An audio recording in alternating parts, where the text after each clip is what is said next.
Hi friends, welcome back to our channel better daily 10. చాలా మంది ఈ మిస్టేక్స్ అయితే చేస్తూ ఉంటారు. ఎంసెట్ ఎగ్జామ్ కి ప్రిపేర్ అవుతారు, కానీ ఎగ్జామ్ డేకి ఏమేం డాక్యుమెంట్స్ తీసుకెళ్లాలో ఫుల్ క్లారిటీ అయితే ఉండదు. చాలా మంది hall ticket, application form, ID proof విషయంలో చాలా కన్ఫ్యూజ్ అవుతారు. అక్కడ ఏమేం జరుగుతుంది, అసలు ఆ ప్రాసెస్ ఏంటి అనేసి. సో ఈ వీడియోలో నేను ఎగ్జామ్ సెంటర్కి ఏమేం క్యారీ చేయాలి, అక్కడ ఐడి వెరిఫికేషన్ ఎలా ఉంటుంది, ఇంకా ఏమేం ఐడీస్ మనం తీసుకెళ్ళాలి, సో ఎంత టైం ముందు ఎగ్జామ్కి వెళ్ళాలి, అసలు ఆ డీటెయిల్స్ అన్నీ కూడా చాలా మందికి తెలీదు. సో నేను ఈ వీడియోలో అయితే ఇవి సింపుల్గా ఎక్స్ప్లెయిన్ చేస్తాను. సో స్కిప్ చేయకుండా లాస్ట్ వరకు అయితే చూడండి. ఇంపార్టెంట్ పాయింట్స్ అన్ని కూడా మిస్ అయిపోతారు స్కిప్ చేస్తే. సో దానికన్నా ముందు ఈ వీడియోని లైక్ చేయకపోతే లైక్ కూడా చేయండి. సో ఇంతవరకు మన ఛానల్ని సబ్స్క్రైబ్ కూడా చేసేసుకోకపోతే సబ్స్క్రైబ్ కూడా చేసేసుకోండి. ఓకే, సో ఇక్కడ నేను స్టెప్ బై స్టెప్ ప్రాసెస్ అయితే మీకోసం పీపీటీ రెడీ చేసుకుని అయితే చెప్తున్నాను, జాగ్రత్తగా వినండి. సో ఫస్ట్ ఇక్కడ ఎగ్జామ్కి తీసుకెళ్లాల్సిన డాక్యుమెంట్స్ అన్నీ కూడా స్టెప్ వైజ్గా అయితే చెప్తాను. ఫస్ట్ స్టెప్ ఏంటి అంటే హాల్ టికెట్ అనమాట, అంటే అడ్మిట్ కార్డ్ అని అర్థం. ఓకే, మీకు ఎంసెట్ ఎగ్జామ్కి హాల్ టికెట్ అనేది కంపల్సరీగా ఉండాలి. ఎందుకు, వాళ్ళు అది వెరిఫికేషన్ అనేది చేస్తారనమాట. అలానే ఆన్లైన్లో డౌన్లోడ్ చేసి ప్రింట్ తీసుకోండి. ఓకే, హాల్ టికెట్ అనేది అంటే ఇది మనకు ఒరిజినలే కావాల్సిన అవసరం లేదు. మీరు ప్రింట్ తీసుకొని జెరాక్స్ అయినా కానీ ఇది ఎలిజిబుల్ అవుతుంది అనమాట. సో హాల్ టికెట్ లేకుండా ఎగ్జామ్ హాల్లో అయితే అలో చేయరు. ఓకే, ఇది మీరు మెయిన్ గుర్తుపెట్టుకోవాలి. ఓకే, ఫస్ట్ స్టెప్ ఏంటి, హాల్ టికెట్ అనేది మర్చిపోకుండా తీసుకోవాలి, ఇది కంపల్సరీ అనమాట. సో ఆన్లైన్లో అయితే డౌన్లోడ్ చేసుకోండి, లేదా నెట్ సెంటర్కి వెళ్తే వాళ్ళు కూడా మీకు ఇస్తారు హాల్ టికెట్ అనేది. సో హాల్ టికెట్ లేకపోతే ఎగ్జామ్కి అయితే అలో లేదు. ఓకే, ఇక్కడ కనిపిస్తుంది కదా. సో ఈ విధంగా అయితే హాల్ టికెట్ అయితే ఉంటుంది. మీకు ఎగ్జాంపుల్ కోసం ఈ ఫోటో అయితే పెట్టాను. సో ఈ హాల్ టికెట్లో మీకు name, photo, exam centre, date and time, instructions ఇవన్నీ ఉంటాయి. ఓకే, మీరు మీరు ఏ రోజు వెళ్ళాలి, ఎంత టైంకి వెళ్ళాలి, అంటే మీ ఎగ్జామ్ అనేది ఎంతకు జరుగుతుంది, ఇవన్నీ డీటెయిల్స్ అన్నీ కూడా మీ హాల్ టికెట్లోనే ఉంటాయి కాబట్టి కంపల్సరీగా అయితే తీసుకెళ్ళండి. ఓకే, సో నెక్స్ట్ ఏంటి అంటే సో సెకండ్ స్టెప్ ఏంటంటే ఫిల్డ్ అప్లికేషన్ ఫామ్. అంటే ఒక అప్లికేషన్ ఫామ్ అనేది అయితే ఉంటుంది. అప్లికేషన్ ఫామ్ అంటే ఏం లేదు, సింపుల్గా చెప్తాను చూడండి. సో మీరు ఎంసెట్ అప్లై చేసినప్పుడు ఫిల్ చేసిన రిజిస్ట్రేషన్ ఫామ్ని ఇక్కడ మీరు అప్లికేషన్ ఫామ్ అనేది అయితే అంటారనమాట. ఇందులో మీ యొక్క personal details, inter hall ticket number, category, అలానే అడ్రస్, సిగ్నేచర్, ఫొటోస్ ఇవన్నీ కూడా ఈ అప్లికేషన్ ఫామ్లో ఉంటాయి. ఇక్కడ చూడండి కనిపిస్తుంది కదా. సో నేను ఎగ్జాంపుల్ కోసం పెట్టాను. ఈ విధంగా మీ అప్లికేషన్ ఫామ్ అయితే ఉంటుందన్నమాట. ఓకే, ఈ అప్లికేషన్ ఫామ్లో ఈ డీటెయిల్స్ అన్నీ కూడా ఉంటాయి కాబట్టి వాళ్ళు వెరిఫికేషన్ చేసేదానికి ఈజీ అవుతుంది. ఓకే, మీరు అప్లికేషన్ ఫామ్ అంటే ఏదైతే అయితే అనుకోకండి, సేమ్ ఇదే మీ అప్లికేషన్ ఫామ్. సో ఇది మీరు ప్రింట్ తీసుకుని అయితే వెళ్ళాల్సి ఉంటుంది. Okay, xerox or print. Next step 3 ఏంటంటే passport size photo. Okay, so hall టికెట్లో ఉన్న ఫోటో లాగా రీసెంట్ ఫోటో అయితే క్యారీ చేయండి, లేదు కొంచెం సిమిలర్గా ఉన్నా పర్లేదు. ఓకే, మీ హాల్ టికెట్ లాగా ఉంటే సరిపోతుంది. ఓకే, సో మీ యొక్క పాస్పోర్ట్ సైజ్ అయితే కంపల్సరీ ఉండాలి. సో వెరిఫికేషన్లో కంపల్సరీ అడుగుతారు. ఓకే, ఇది కంపల్సరీ పాస్పోర్ట్ సైజ్ ఫోటో. తర్వాత వ్యాలిడ్ ఐడి ప్రూఫ్, అంటే ఏదో ఒక వ్యాలిడ్ ఐడి అనేది కావాలన్నమాట. ఒక ఆధార్ కావచ్చు, కాలేజ్ ఐడి కావచ్చు, పాన్ కార్డ్ కావచ్చు, డ్రైవింగ్ లైసెన్స్ కావచ్చు, ఏదో ఒకటి ఒక ఒరిజినల్ అయితే బెటర్గా ఉంటుంది. సో నేనైతే ఒరిజినలే తీసుకెళ్ళాను. సో మీరు కూడా ఒరిజినల్ ఆధార్ కార్డే తీసుకెళ్ళండి. పాన్ కార్డ్స్ ఇవన్నీ కూడా అవసరం లేదు. Okay, Aadhaar card is the best అనమాట. ఓకే, సో ఒరిజినల్ తీసుకెళ్ళండి, జెరాక్స్ అవి అయితే వద్దు. ఓకే, ప్రింట్ అయితే తీసుకెళ్ళొద్దు. ఓకే, ప్రింట్ అయితే వద్దు, ఒరిజినలే అక్కడ వ్యాలిడ్ అవుతుంది. Okay, this is a fourth, అంటే ఐడి ప్రూఫ్ అనేది కంపల్సరీ ఉండాలి. సో నెక్స్ట్ ఏంటంటే ఎస్సీ, ఎస్టీ, పిహెచ్డి స్టూడెంట్స్కి వాళ్ళు ఏమేమి తీసుకెళ్ళాలి అంటే అనదర్గా కాస్ట్ సర్టిఫికేట్, పిహెచ్ సర్టిఫికేట్స్ అనేవి క్యారీ చేయడం బెటర్. సమ్ టైమ్స్ వాళ్ళ కాస్ట్ బట్టి వాళ్ళు సమ్ వెరిఫికేషన్ చేస్తూ ఉంటారు. అలాంటి టైంలో ఇలాంటి సర్టిఫికేట్స్ అనేవి ప్రొవైడ్ చేయమంటారు, అంటే చూపించమంటారు. కాబట్టి ఇవి మీ సేఫ్టీ కోసం తీసుకెళ్తే బెటర్గా ఉంటుంది. సో కాస్ట్ సర్టిఫికేట్ కానీ పిహెచ్ సర్టిఫికేట్ కానీ ఎవరు SC and ST and PH students వాళ్ళకనమాట. ఓకే, ఈ ఈ సర్టిఫికేట్స్ అనేవి వాళ్ళు తీసుకెళ్తే అంటే క్యారీ చేస్తే కొంచెం బెటర్గా ఉంటుంది. ఓకే, సో నెక్స్ట్ ఏంటి, ఎగ్జామ్ సెంటర్కి ఎంత ముందు పోవాలి అనేది చాలా మంది కన్ఫ్యూజ్ అవుతారు. కన్ఫ్యూజ్ అనే కాదు, కొంతమంది లేట్గా వెళ్ళిపోతారు, ఏముందిలే 10 మినిట్సే కదా అని చెప్పేసి. అలా అయితే అస్సలు చేయకండి, ఎందుకంటే మీకు ఎగ్జామ్కి వెళ్ళే ముందు సమ్ వెరిఫికేషన్ టెస్ట్ అనేది ఉంటాయి కదా, నేను ఇప్పుడు చెప్పాను కదా. సో మీ ఐడి వెరిఫికేషన్ కానీ ఇలా చాలా వెరిఫికేషన్ టెస్ట్ చేశాకే మీకు ఎగ్జామ్ హాల్లో ఎలా ఉంటుంది. సో అవన్నీ చేయాలి అంటే మీరు కొంచెం 1 అవర్ లేదా 2 అవర్స్ ముందుగా వెళ్ళడం బెస్ట్ అనమాట. ఇక్కడ బెస్ట్ రిజల్ట్ ఏంటి, ఎగ్జామ్ స్టార్ట్ అయ్యే 2 అవర్స్ ముందు అయితే వెళ్ళండి. సపోజ్ మీకు ఎగ్జామ్ అనేది 2:30 PM ఉందనుకోండి, అప్పుడు మీరు 11:30కి లేదా 12 PM లోపు అయితే రీచ్ అయిపోండి అనమాట. ఓకే, లేట్ అయితే చేయకండి. మీకు లేట్ అయింది అనుకోండి, గేట్ అనేది క్లోజ్ చేసేస్తారు, ఇంక ఎగ్జామ్కి అయితే అలో ఉండదు అనమాట. ఓకే, చూడండి. ఓకే, సో 1 మినిట్ లేట్ అయినా కానీ రిస్క్ అయిపోతుంది. ఓకే, కాబట్టి మీరు ఏం చేస్తారు, 2 అవర్స్ ముందే వెళ్ళడం బెస్ట్ అనమాట. ఓకే, ఇవన్నీ నేను చెప్పినటువన్నీ ఫాలో అయితే కొంచెం మీరు టెన్షన్ లేకుండా ఫ్రీగా అయితే ఎగ్జామ్ అనేది రాయగలుగుతారు. ఎందుకంటే నేను కూడా టెన్షన్ పడకుండా ఫ్రీగా రాశాను కాబట్టి నేను ఎక్స్పీరియన్స్ చేసిందే మీకు చెప్తున్నా. ఓకే, సో నెక్స్ట్ ఏంటంటే వెరిఫికేషన్ ప్రాసెస్ అనేది ఎలా ఉంటుంది. సో చాలా మంది కన్ఫ్యూజ్ అవుతారు, ఆ వెరిఫికేషన్ ఏమేమి కావాలి, ఏమేమి డాక్యుమెంట్స్ సబ్మిట్ చేయాలో, అసలు వెరిఫికేషన్ ఎలా జరుగుతుందో. సో ఇవన్నీ కూడా చాలా మంది కన్ఫ్యూజ్ అవుతూ ఉంటారు. నేను ఇక్కడ సింపుల్గా అయితే చెప్తాను చూడండి.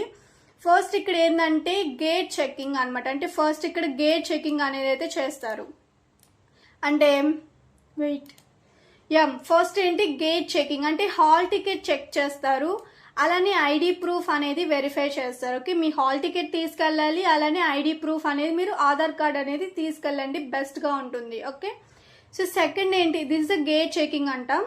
నెక్స్ట్ స్టెప్ 2 ఏంటంటే సెక్యూరిటీ చెకింగ్. అంటే మెటల్ డెక్టార్ ఉంటుంది సమ్ టైమ్స్, అంటే ఏమన్నా మీరు ఫోన్స్ అవన్నీ అలో చేయరు కదా. సో మెటల్స్ అంటే ఒక డిజిటల్ ఫామ్లో ఉంటుంది, అవి వాటిని కూడా మీరు చెక్ చేస్తారనమాట మిమ్మల్ని. సో అక్కడేమన్నా దొరికితే కూడా కొంచెం ఇబ్బందిగా ఉంటుంది. సో ఇలాంటి సెక్యూరిటీ చెకింగ్స్ అన్నీ కూడా చేస్తారు. అంటే పాకెట్స్ చెక్ చేయడం కానీ, మీరేమైనా స్మార్ట్ వాచెస్ కానీ ఇలాంటివి తీసుకెళ్తే అవి కూడా చెక్ చేస్తూ ఉంటారు. సో చెకింగ్ అనేది కంపల్సరీ కాబట్టి మీరు ముందుగానే అన్నీ కూడా తీసి పెట్టేసేయండి. Okay, so next third step ఏంటంటే బయోమెట్రిక్ వెరిఫికేషన్. ఇదైతే కంపల్సరీ ఉంటుంది, అంటే ఫింగర్ ప్రింట్ అనేది స్కాన్ చేస్తారనమాట. Okay, next photo verification. So మీ ఫేస్ని హాల్ టికెట్ ఫోటోతో కంపేర్ చేస్తారు.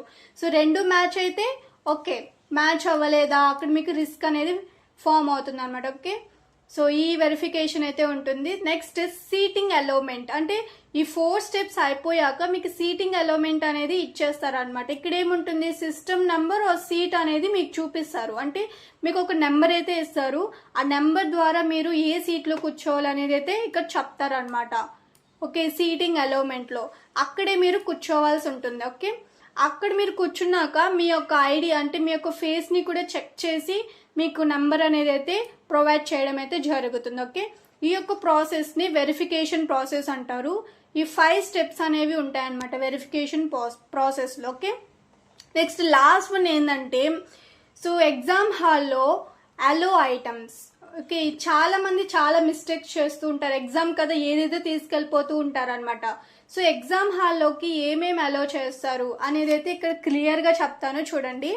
సో ఏమేమి అలో చేస్తారు అంటే hall ticket, okay, ID proof, తర్వాత ట్రాన్స్పరెంట్ వాటర్ బాటిల్. మీకు వాటర్ కావాలి అన్నప్పుడు అక్కడ వాళ్ళు ప్రొవైడ్ చేస్తారు వాటర్, మీరేం తీసుకోవాల్సిన అవసరం లేదు. బట్ మీరు తీసుకోవాలంటే ట్రాన్స్పరెంట్గా ఉండాలి వాటర్ బాటిల్ అనేది, కలర్ఫుల్గా అలావన్నీ అలో చేయరు అనమాట. సో సమ్ టైమ్స్ అలో చేస్తారు, సమ్ టైమ్స్ అలో చేయరు కొన్ని కాలేజెస్లో. కాబట్టి మీరు అంటే వాళ్ళు ప్రొవైడ్ చేసే వాటరే మీరు తాగండి. ఓకే, తర్వాత సింపుల్ పెన్ లేదా పెన్సిల్ ఇవి మాత్రమే తీసుకెళ్ళాలి, అంతేగాని స్కెచెస్ ఇవన్నీ అయితే అవసరం లేదు. ఎరేజర్ ఇవన్నీ ఓకే, పెన్సిల్ అదే ఎరేజర్ కానీ షార్ప్నర్ కానీ ఇవన్నీ అవసరం లేదు. సో సింపుల్గా మీరు సింగిల్ పెన్తో వెళ్ళి అటెంప్ట్ చేసేసి వచ్చేసేయండి ఎంసెట్ ఎగ్జామ్ని. ఓకే, సో చాలామంది ఇక్కడ డౌట్ ఏం పడతారంటే సో ఎంసెట్ ఎగ్జామ్ మీకు కంప్యూటర్లో ఉంటుంది కదా, మరి పెన్ను పెన్సిల్ ఎందుకు అనేది చాలా మందికి డౌట్ ఉంటుంది. ఎందుకు, మీరు ప్రాక్టీస్ చేయాలి కదా, అంటే సాల్వ్ చేయాలి కదా సమ్స్ని. సో సాల్వ్ చేయడానికి మీకు ఒక రఫ్ పేపర్ అయితే ఇస్తారు. ఆ రఫ్ పేపర్లో మీరు పెన్ లేదా పెన్సిల్ని యూజ్ చేసుకొని అక్కడ మీరు సాల్వ్ చేసి ఆప్షన్స్ అయితే సెలెక్ట్ చేసుకోవాల్సి ఉంటుంది. ఓకే, ఇక్కడ not allow. So not allow list చూడండి, ఏమేమి అలో చేయరు మీకు తెలిసిందే. Mobile phones, smart watches, Bluetooth devices, notes లేదా బిట్స్, అంటే మీ చిన్న చిన్న నోట్బుక్స్ కానీ ఇవి కూడా అలో ఉండదు. ఓకే, అండ్ ఆల్సో క్యాలిక్యులేటర్ అయితే అస్సలు అలో లేదు. ఇంకా బ్యాగ్స్, ఓకే, ఇలాంటివన్నీ కూడా అలో లేదు. ఇవి మాత్రమే అలో ఉన్నాయి. ఓకే, సో నెక్స్ట్ ఇక్కడ నేను చెప్పే ఇంపార్టెంట్ టిప్స్ ఏంటంటే హాల్ టికెట్ ముందే ప్రింట్ తీసుకోండి. అంతేకాని మేము ఎగ్జామ్ సెంటర్కి వెళ్ళిపోయి అక్కడ ప్రింట్ తీసుకుంటాం, అక్కడ కూడా జెరాక్స్ షాప్స్ ఉంటాయి కదా అని చెప్పేసి వెళ్ళిపోతూ ఉంటారు. సో సమ్ టైమ్స్ అక్కడ ఉండకపోవచ్చు, అలాంటి టైంలో రిస్కీ కదా, కాబట్టి మీరు ముందుగానే ప్రింట్ తీసుకోండి, సేఫ్గా ఉంటుంది. నెక్స్ట్ ఏంటి, ఎగ్జామ్ సెంటర్లో లొకేషన్ ముందే చెక్ చేసుకోండి. ఓకే, లేదు మేము ఇంటి నుంచి బయలుదేరాక అక్కడ చూసుకుంటాంలే గూగుల్ మ్యాప్స్లో అంటే అలా అవ్వదు. ఓకే, కరెక్ట్గా సెంటర్ లొకేషన్ అయితే చూసుకోండి. 2 hours ముందే వెళ్ళండి. ఓకే, ఎర్లీగానే స్టార్ట్ అవ్వండి. ఓకే, ట్రాఫిక్ కోసం ఎర్లీగానే స్టార్ట్ అవ్వండి. అంటే సమ్ టైమ్స్ మీరు ఏ ముందులే పోవచ్చులే, ఇంకా చాలా అవర్స్ ఉంది కదా అని చెప్పేసి చాలా మంది లేట్గా స్టార్ట్ చేస్తూ ఉంటారనమాట ట్రావెలింగ్ అనేది. అలా చేయొద్దు, అంటే ట్రాఫిక్ కూడా ఉంటుంది కదా, మనం చెప్పలేం ట్రాఫిక్ ఎలా ఉంటుంది ఏంటి అనేసి. కాబట్టి మీరు ఎర్లీగానే స్టార్ట్ అవ్వండి. తర్వాత కామ్గా ఉండండి, ఎలాంటి టెన్షన్స్ ఏమీ పెట్టుకోవద్దు. ఫస్ట్ మీరు టెన్షన్ అవ్వద్దు. ఓకే, మీకు రాని బిట్స్ ఏమన్నా ఉంటే వాటిని మీరు స్కిప్ చేసుకోండి ఫస్ట్. అంతేకాని వాటిని దగ్గరే కూర్చొని టైం వేస్ట్ అయితే చేయొద్దు. మీకు ఓన్లీ 1 minute మాత్రమే ఉంటుంది, ఒక్క క్వశ్చన్కి 1 minute మాత్రమే. సో మీరు టైంని కూడా మేనేజ్ చేసుకుంటూ చేయాలి కాబట్టి సో మీరు టెన్షన్ అయితే పడొద్దు. నెక్స్ట్ ఇన్స్ట్రక్షన్స్ ఫుల్గా రీడ్ చేయండి. ఓకే, అంటే వాళ్ళు ప్రొవైడ్ చేస్తారు, ఫస్ట్ మీకు డిస్ప్లే చేస్తారు అనమాట కంప్యూటర్లో ఇన్స్ట్రక్షన్స్, అవన్నీ కూడా చదవండి. టైంకి మీరు అంటే 1 minute మీరు ఆప్షన్స్ని సెలెక్ట్ చేసేలా చూసుకోండి. ఇంకా మీరు 30 secondsలోనే పెడితే ఇంకా బెటర్ అనమాట. సో ఇవన్నీ టిప్స్ కానీ ఫాలో అయితే మీ ఎగ్జామ్ అనేది సూపర్గా రాసి వస్తారు. ఓకే, సో మీకు ఎలాంటి చీట్ కోడ్స్ యూజ్ చేయాలి, లాస్ట్ మినిట్ ట్రిక్స్, అసలు ప్రిపరేషనే లేకుండా ర్యాంక్ అనేది తెచ్చుకోవచ్చా, ఫ్రీ సీట్ వస్తుందా, సో ఇవన్నీ కూడా నేను నా ఛానల్లో అయితే పెట్టాను. ఇంకా ఎవరైనా చూడకపోతే ఆ వీడియోస్ అన్నీ కూడా చెక్ చేసుకోండి. సో చూడండి ఆ వీడియోస్, మీ అందరికీ కూడా ఒక క్లారిటీ వస్తుంది. నేను స్టార్టింగ్ నుంచి పెట్టాను, అంటే ఫస్ట్ ప్రిపరేషన్ ఎలా ఉంటుంది, తర్వాత ఎలాంటి క్వశ్చన్స్ ఇస్తారు, వాటికి ఎలా ఆప్షన్ సెలెక్ట్ చేసుకోవాలి, అలానే చీట్ కోడ్స్ ఎక్కడెక్కడ యూజ్ చేయాలి, చీట్ కోడ్స్ అనేవి ఎన్ని టైప్స్ ఉన్నాయి, సో ఇవన్నీ కూడా నేను క్లియర్గా పెట్టాను. చాలా మంది అడిగారు ప్రిపరేషన్ ఏమీ లేదు, ఇంకా 3 days ఉంది, ఎగ్జామ్ ఎలా రాయాలో తెలియదు అని చెప్పేసి. సో అలాంటి వాళ్ళ కోసం కూడా నేను వీడియో అయితే చేశాను, ఫుల్ వీడియో. సో మీ అందరికీ ఆ వీడియోస్ మీకోసమే నేను ఆ వీడియోస్ అన్నీ చేస్తున్నా, కాబట్టి అవన్నీ కూడా మీరు చూడండి, ఫుల్గా చూడండి, స్కిప్ చేయకుండా, మీకు అర్థమవుతుంది, ఇంపార్టెంట్ పాయింట్స్ అన్నీ ఉంటాయి కాబట్టి. సో ఇదండి, అంటే ఐడి వెరిఫికేషన్ ఇలా ఉంటుంది. సో ఎగ్జామ్కి తీసుకెళ్లాల్సిన డాక్యుమెంట్స్ అన్నీ కూడా ఇవి. ఓకే, ఫైనల్గా చెప్తాను చూడండి. హాల్ టికెట్ తీసుకెళ్ళాలి, నెక్స్ట్ అప్లికేషన్ ఫామ్ అనేది ప్రింట్ తీసుకెళ్లాల్సి ఉంటుంది, తర్వాత passport size photo, valid ID proof, మీరు ఆధార్ కార్డ్ తీసుకోవడం బెస్ట్. సో SC ST స్టూడెంట్స్కి కాస్ట్ సర్టిఫికేట్ లేదా PHA సర్టిఫికేట్ అనమాట. సో నెక్స్ట్ ఇక్కడ ఎగ్జామ్ సెంటర్కి ఎంతగా ముందు వెళ్ళాలంటే 2 hours ముందుగా వెళ్తే సరిపోతుంది. సో నెక్స్ట్ వెరిఫికేషన్ ప్రాసెస్ ఎలా ఉంటుంది, అక్కడ గేట్ దగ్గర చెక్ చేస్తారు, అలానే సెక్యూరిటీ కూడా, అంటే ఏమన్నా ఫోన్స్ అవన్నీ తెచ్చారని చెప్పి అది కూడా చెక్ చేస్తారు. బయోమెట్రిక్ వెరిఫికేషన్ ఉంటుంది, ఫోటో వెరిఫికేషన్ ఉంటుంది, అలానే సీటింగ్ అలోమెంట్ అనమాట. ఓకే, సీటింగ్ అలోమెంట్ ఉంటుంది. ఇంకా లాస్ట్లో చూస్తే ఎగ్జామ్ హాల్లో ఏమేమి అలో చేస్తారు, ఏమేమి అలో చేయరు, నేను చెప్పిన సమ్ ఇంపార్టెంట్ టిప్స్, ఇవన్నీ కూడా మీరు పాటిస్తే మీ ఎగ్జామ్ అనేది ఫుల్గా, అంటే మీరు చాలా ఎంజాయ్ చేస్తూ రాసేస్తారనమాట. ఓకే, మీ అందరికీ కూడా ఆల్ ద బెస్ట్. సో బాగా రాయండి EAMCET exam. So thanks for watching. So ఈ వీడియో కనుక మీ అందరికీ నచ్చినట్లయితే లైక్ చేయండి, షేర్ చేయండి, సబ్స్క్రైబ్ కూడా చేసేసుకోండి.